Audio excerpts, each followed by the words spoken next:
Quel est l'impact de la dévaluation de la livre égyptienne sur l'économie égyptienne après presque un mois de son application sur les terrains? Donc c'est une question à discuter dans les prochaines minutes et je suis très ravi de vous trouver, chers téléspectateurs, pendant cette édition et dans les prochaines minutes très vite, nous allons jeter plus de lumière sur l'impact, le bilan de la dévaluation de la livre égyptienne sur les différents domaines de l'économie égyptienne et cela à travers les analyses et les remarques de Dr Ali Khourei. Comme vous savez, c'est un expert dans le domaine de l'économie. Vous êtes toujours bienvenu sur la TV internationale.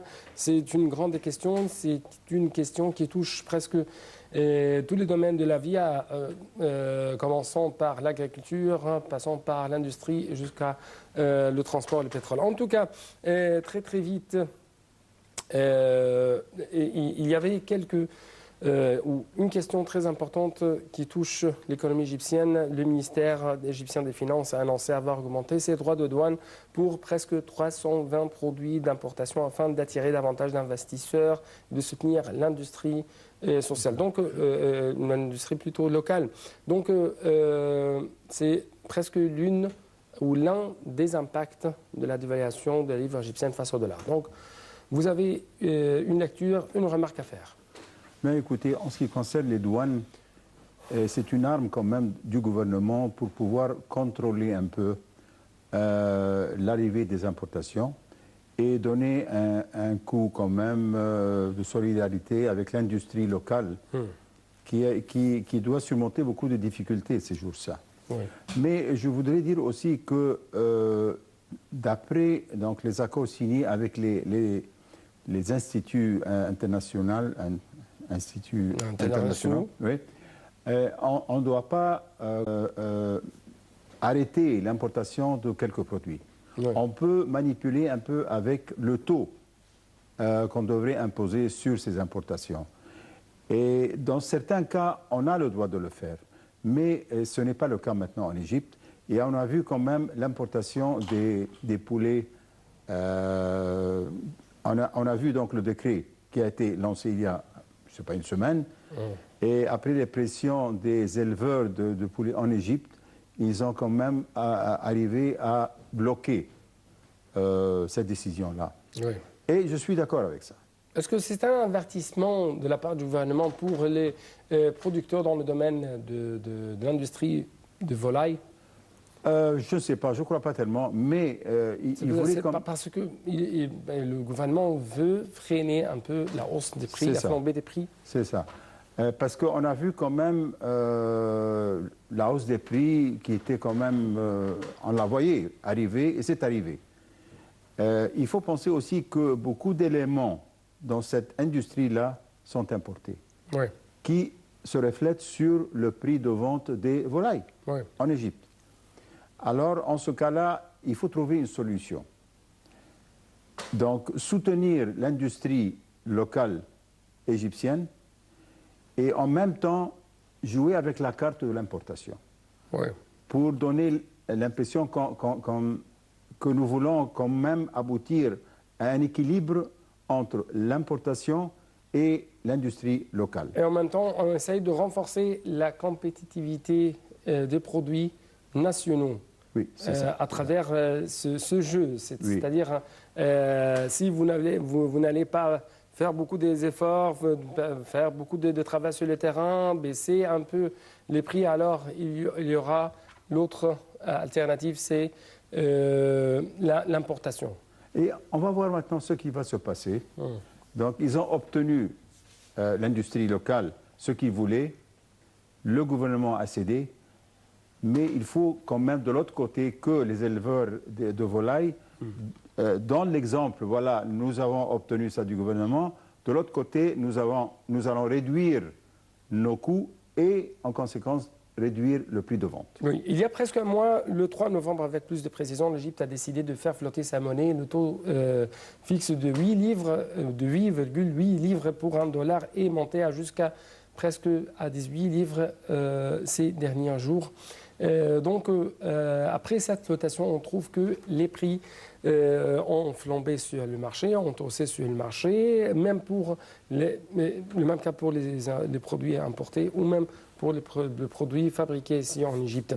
On trouve que dans le domaine de l'industrie de la dans le domaine de l'industrie pharmaceutique, on trouve qu'il y a des problèmes, des crises, des pénuries. Pourquoi? Écoutez, le médicament égyptien a presque 70% utilise du matériel importé. Donc, le même problème se reflète sur les produits pharmaceutiques. Ouais. Donc, avec la réduction du prix de la livre égyptienne, je veux dire, ça reflète aussi sur le coût de la production pharmaceutique en Égypte. Oui, coût et prix. Ah oui, le coût et puis le prix. C'est normal. Mais je pense qu'il y a un autre problème aussi en Égypte, c'est que le produit pharmaceutique ne peut pas mettre le prix qui reflète la réalité des coûts. Parce que c'est le gouvernement qui doit quand même ratifier le nouveau prix. Alors, on doit soumettre au ministère de la Santé le coût de certains produits qui représentent donc un déficit dans le budget de cette compagnie-là, pour que le gouvernement soit rassuré que justement ce produit reflète une différence entre le prix de vente et le coût. Cette différence cette marge-là doit être récupérée. Sinon, ils n'ont pas, donc ils ne peuvent pas continuer à vendre les produits en Égypte. Et bien sûr, l'Égypte est le plus grand producteur consommateur de produits pharmaceutiques au Moyen-Orient, en Afrique du Nord. En même temps, l'industrie pharmaceutique forme presque un secteur important grâce à la grande production locale des médicaments génériques qui pèsent environ 60%. Mais on trouve actuellement qu'il y a des joueurs dont cette crise de l'industrie pharmaceutique à partir du ministère de la Santé, passant par, si je peux dire, la chambre de producteurs ou des investisseurs dans cette industrie pharmaceutique, en même temps par le syndicat des médecins et des médecins pharmaceutiques, les autres médecins de la pharmacie. En tout cas, comment nous pouvons résoudre ce problème? Il faut trouver un moyen pour pouvoir produire le matériel importé en Égypte. Mais il y a une chose. Donc, le matériel essentiel dans le produit égyptien est importé, surtout si cette société-là est une branche d'une société internationale. Oui. On est obligé d'importer de cette société donc l'active ingredient qu'on appelle. Donc le matériel essentiel du produit égyptien. Alors tant que cette fossée-là existe, on ne peut pas la contrôler. On peut la contrôler à 20%, 30%. Mais le gros lot, c'est toujours l'importation de ce produit-là. Oui. Et on ne peut pas le changer. D'où provient l'importance de subventionner, de soutenir financièrement cette industrie pharmaceutique à travers le gouvernement? En ce qui concerne les entreprises publiques, peut-être. Oui. Mais tout ce qui est privé, je ne crois pas. Oui. Parce que il y a l'exemple d'une société que je connais pas mal, qui subissent des pertes depuis des années. Oui. Et la société mère à l'étranger subventionne cette société en Égypte. Oui. Oui. En réduisant les prix du matériel et ainsi de suite. Mais ils ne peuvent pas continuer toujours comme ça. Parce qu'après quelques années, ils vont se dire pourquoi rester en Égypte? On va se retirer du marché égyptien. Ce que nous ne voulons pas. Oui. Tant que ce active ingredient-là, ce problème existe, on ne peut pas réduire davantage le coût de la production pharmaceutique. Oui. Autre question, cette fois-ci, c'est l'industrie textile. Par exemple, la Chambre des industries textiles a réclamé de fournir le gaz aux industries à travers la livre égyptienne, à travers les prix de la livre égyptienne. Donc, C'est une sorte de subvention, c'est une sorte de soutenir la compétitivité de ce secteur dans les exportations, quoi. Oui, c'est une sorte de soutien. Mais il ne faut pas oublier que nous avons découvert quand même des réserves de gaz immenses dans la mer Méditerranée. Alors, où nous sommes maintenant, c'est une période de transition. Après un an, même à la fin de 2017, il y aura pas mal de gaz pour fournir aux usines à un prix réduit. Alors, si on peut donc couvrir cette période-là d'une façon adéquate, je pense que l'avenir est dans notre poche, à partir de 2018, pas avant. L'industrie pharmaceutique est une industrie stratégique, c'est connu. Et je parle de l'industrie textile. Ah, textile, pardon. Textile, c'est une industrie qui existe en Égypte depuis des dizaines d'années. Nous avons une connaissance, une expérience immense dans ce domaine. Mais ce secteur-là a été négligé pendant des années. On n'a pas suivi la technologie. Le coton que nous cultivons en Égypte, ce n'est plus le coton qu'il faut utiliser dans cette industrie-là. Nous avons des pays qui nous ont remplacés, par exemple le Soudan. Vous voyez ? Alors, ou bien il faut changer les machines qui existent dans ces usines, ou bien trouver une autre méthode. Parce que tant que cette industrie-là est négligée de cette façon, soit il faut la vendre à travers la bourse, soit changer radicalement la technologie utilisée dans ce domaine. Autre question, c'est l'industrie pétrochimique. Et quel est l'impact de la dévaluation de livre égyptienne sur cette industrie? Est-ce qu'il y a beaucoup d'investissements actuellement après cette dévaluation de la livre égyptienne face au dollar, ou plutôt le marché égyptien est abandonné par les investisseurs? Mais écoutez, il ne faut pas oublier que la dévaluation de la livre égyptienne a un atout quand même. Ça donne une certaine compétition favorable aux produits égyptiens, en point de vue export. La pétrochimie est une industrie de nouveau stratégique. Et on exportait dans le temps pas mal de produits. Ça va donner un coup en avant pour cette industrie de trouver de nouveaux marchés ou bien développer les marchés qui existaient auparavant. Parce que le prix va être réduit de toute façon. Avec la dévaluation de la livre égyptienne. Mais est-ce que cette dévaluation va inciter ou encourager les investisseurs et les grandes compagnies pétrolières à investir ici en Égypte, à investir dans la recherche de nouveaux gisements? Oui. Mais écoutez, ça c'est une chose, il faut parler quand même globalement. La dévaluation de la livre égyptienne, il y aura des bénéfices pour l'export en général. Dans quel domaine, ça dépend. Mais il y a quand même donc une chose, comment dirais-je, positive. Je parle de ce sujet parce que l'ambassade du Royaume-Uni en Égypte a annoncé que BP, le plus important groupe pétrolier britannique, cette annonce ou cette déclaration faite il y a quelques jours, et BP va investir quelques 13 milliards de dollars en Égypte à l'horizon de 2020. Cet investissement sera consacré au développement de projets d'exploration de production d'hydrocarbures dans ce pays du nord du continent africain, c'est-à-dire ici en Égypte. Donc, d'après votre prévision, il y aura plus d'investissements dans ce domaine. Vous voulez ajouter quelque chose? Non, je voudrais dire que ça, c'est un geste qui donne confiance en Égypte. Que ces grandes compagnies-là vont investir en Égypte d'ici 2020. C'est-à-dire que l'avenir, je pense, est assez positif envers les investisseurs. L'Égypte est devenue un poids lourd, si je peux dire, dans l'industrie du gaz, dans l'industrie pétrochimique en général. Et ils ont réglé tous les problèmes qui existaient avec la Grèce et avec Chypre, et je ne sais pas, avec Israël. Est-ce que cela va se refléter sur si je peux dire, sur les carburants, sur le rôle de la subvention de la part de l'Égypte? Sûrement, mais ils vont continuer quand même. Citoyens. Oui, le gouvernement va continuer quand même à réduire tout ce qui est subvention.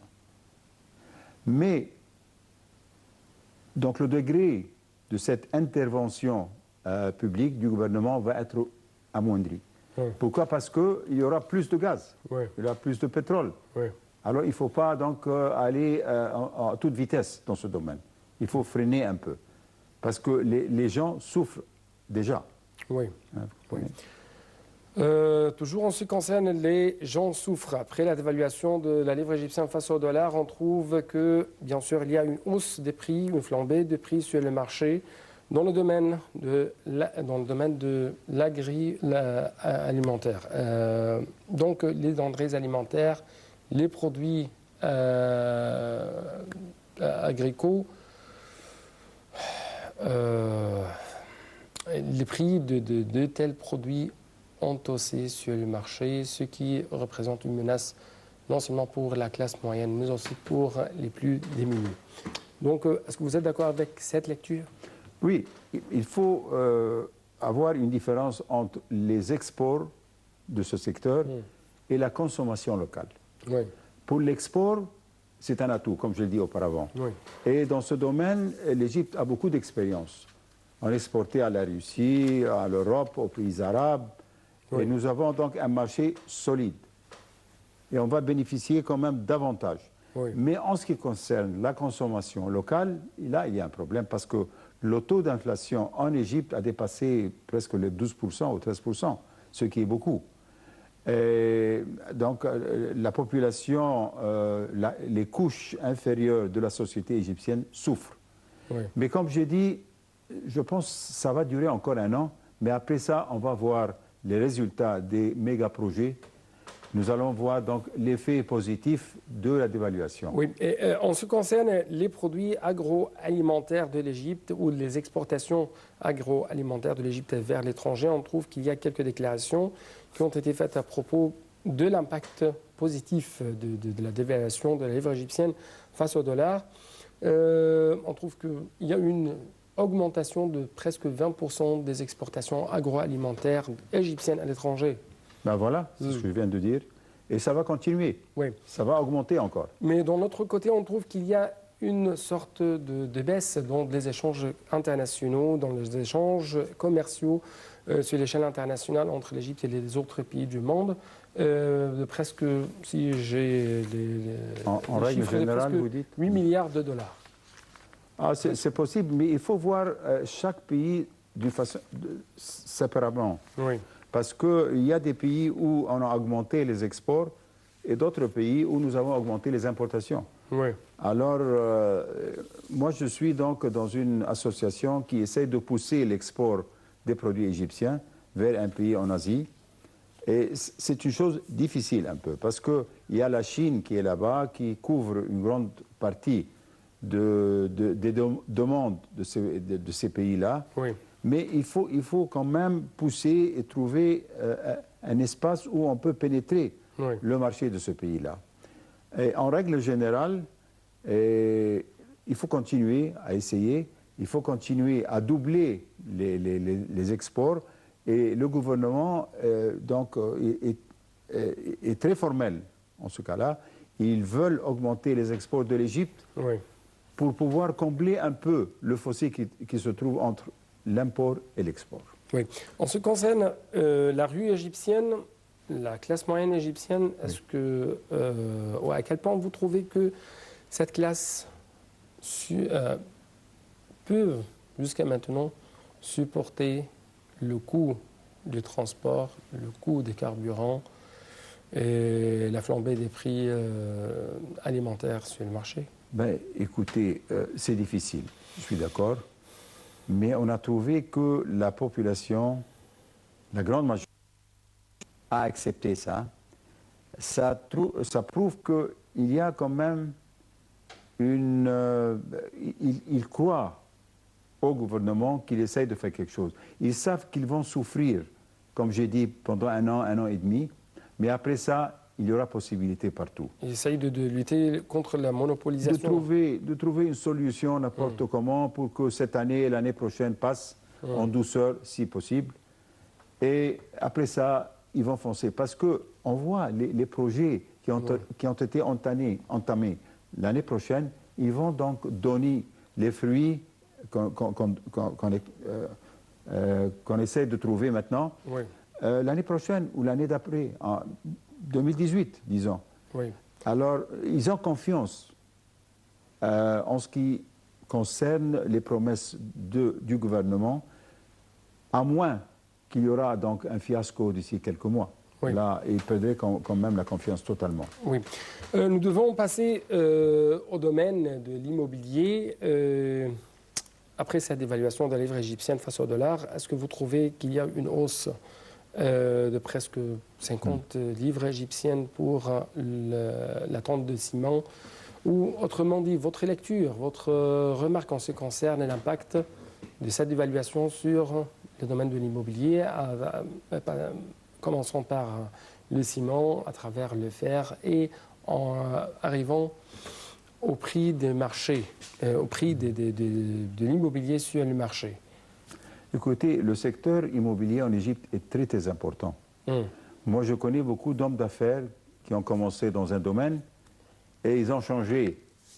Après quelques années, ils sont rentrés dans l'immobilier. Ça rapportait beaucoup. Mais jusqu'à présent, vous trouvez que la classe moyenne, ou la classe supérieure peut-être, veulent investir dans l'immobilier.